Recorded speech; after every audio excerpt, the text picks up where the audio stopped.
Lake Powell, it's the second largest reservoir in the country, and its water level is projected to dip to its lowest level for the first time in over 50 years, threatening water supplies for the western United States after an abnormally dry winter. Not a good situation. Joining us now is Gene Shawcroft, Colorado River Commissioner of Utah, to discuss the impact of the dangerously low water level. Gene, thanks so much for joining us. Happy to be with you. It's a pleasure. So can you describe how is this unprecedented low water level, how is that going to impact the people living around it? Right now, the elevation, as you mentioned, is lower than it has ever been. The elevation that is real critical is an elevation below which the power plant operation will not be available. That elevation is 3490.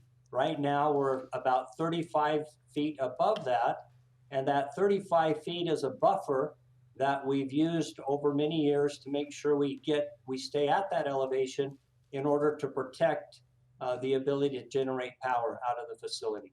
Just looking at some of this video, Gene, it's obvious how remarkably low the water levels are. Spring runoff, that should help restore the lake levels a bit, but how long does that last?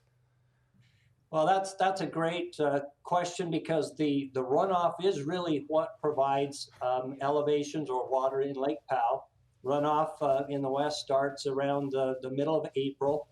And so there are a number of things that are being done now to slow the releases out of the reservoir to keep the elevation up as high as possible until the runoff comes. In a normal year, the lake will rise about 45 feet.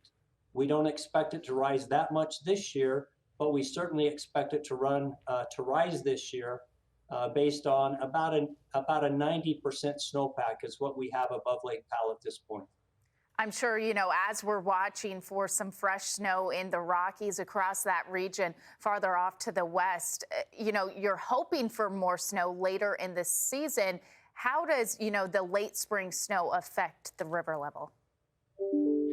That is really critical. March is typically a wet month. This year, we've had some extremely wet months and extremely dry months.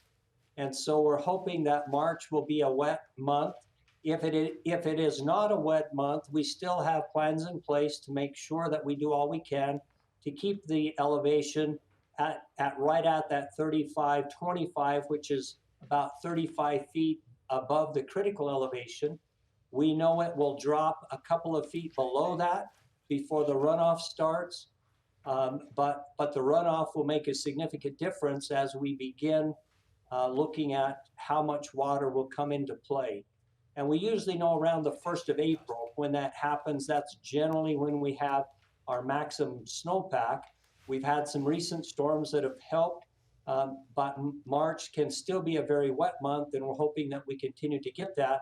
But if we don't, we have plans in place to help keep that elevation as high as possible this spring. I'm Amy Freeze. Welcome to Fox Weather's YouTube page. We have more great videos on the way, so make sure to subscribe to stay updated on all things weather.